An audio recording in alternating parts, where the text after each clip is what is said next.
I was born in India. My whole family moved to the States in 2003. My brother and I were essentially keeping each other alive since my parents were both working 16-plus-hour days. Neither of us really slept in a bed. We would always kind of try to stay up as late as we could to hope to get to talk to our parents and get to see how their day was. When we came here, we were immediately made to work, and Harold and I did not get paid for the longest time. It took us a long time for our whole family to realize what was happening. We were working at a restaurant. We started our days early and ended it late at night. I confronted the perpetrator and said, you need to just pay us our dues. This conversation was heard by one of the chefs. And that is when we actually got ourselves out of that situation. I think I realized I had some level of vision problem about 4 or 5 before we came to the States. School definitely was a big challenge at the time. There was a lot of schoolwork that was really poorly done just because I couldn't see.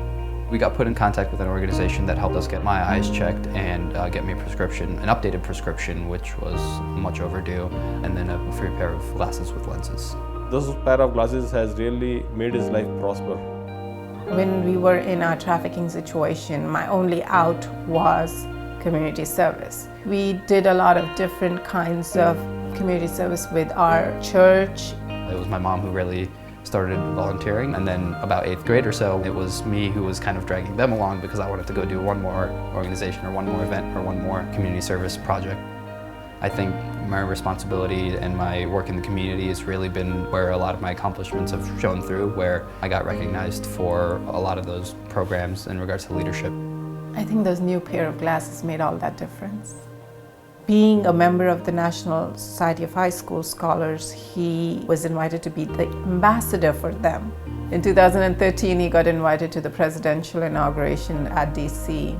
And recently, he got invited to the Nobel Week at Stockholm.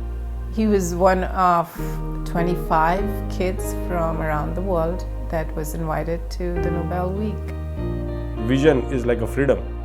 You can go from destination A to destination B with confidence and with clarity. Together, we can end avoidable blindness.